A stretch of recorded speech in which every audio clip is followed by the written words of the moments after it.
Donc là, Gabin nous appelle. Donc là, je réponds.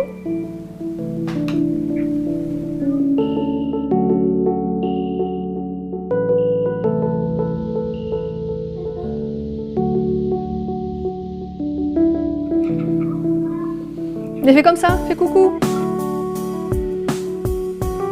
L'utilité de Buddy, c'est que vraiment pendant quelques minutes, l'enfant a vraiment l'impression qu'il est rentré chez lui et qu'il n'est pas tout seul dans sa chambre sur son lit d'hôpital.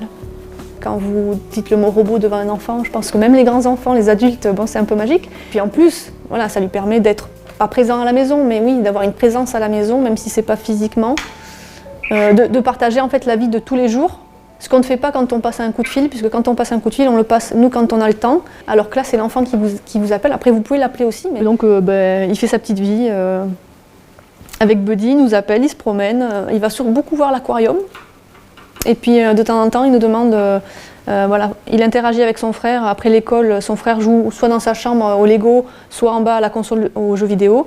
Et en fait, on dépose Buddy à côté, et puis en fait, c'est comme s'il était assis sur le canapé à côté de son frère. En fait, quand on caresse comme ça la tête de Buddy, Gabin reçoit au même endroit sur sa tablette des petits cœurs qui s'envolent. Ah, ça fait des cœurs. Merci pour le câlin. C'était bon ce que tu as eu à manger ce midi?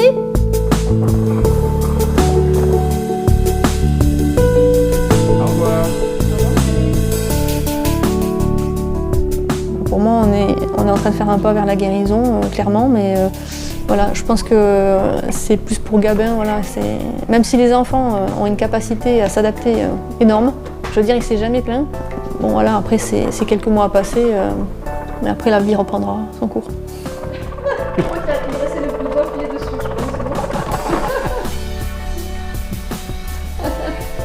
Super danse.